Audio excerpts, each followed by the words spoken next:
Assalamualaikum warahmatullahi wabarakatuh. Sobat beriman yang hatinya lembut dan pikirannya lapang.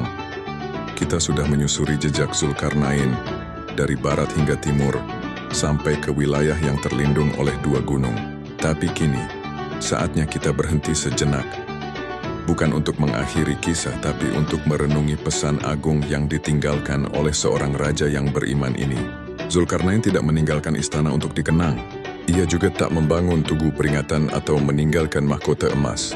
Yang ia tinggalkan adalah keteladanan. Keteladanan dalam memimpin dengan adil, berjalan di muka bumi dengan rendah hati, dan menggunakan kekuatan bukan untuk menindas tapi melindungi. Sobat, dalam dunia yang penuh kesombongan, Zulkarnain hadir dengan ketawaduan. Saat diberi pilihan untuk menghukum atau memaafkan, ia memilih keadilan yang lembut.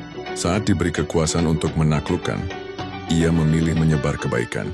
Zulkarnain bukan hanya kuat secara fisik, tapi juga kokoh dalam hati. Ia selalu berkata, "Ini adalah rahmat dari Tuhanku." Setiap pencapaian ia sandarkan kepada Allah, dan disinilah letak kekuatannya yang sejati. Kini, kita hidup di zaman yang jauh dari masa Zulkarnain. Namun ujian yang kita hadapi tidak kalah besar. Kita mungkin tidak berhadapan langsung dengan Ya'juj dan Ma'juj hari ini.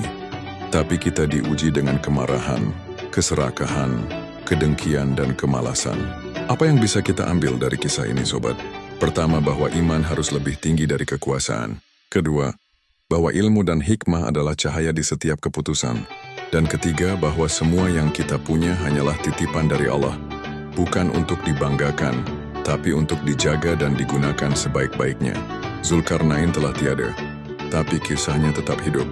Allah mengabadikannya dalam Al-Quran bukan sekadar sebagai sejarah, tapi sebagai petunjuk bagi kita, hamba-hamba akhir zaman.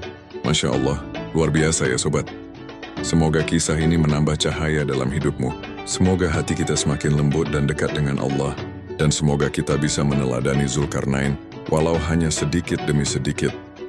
Karena setiap langkah kecil menuju kebaikan akan Allah balas dengan berkah yang besar.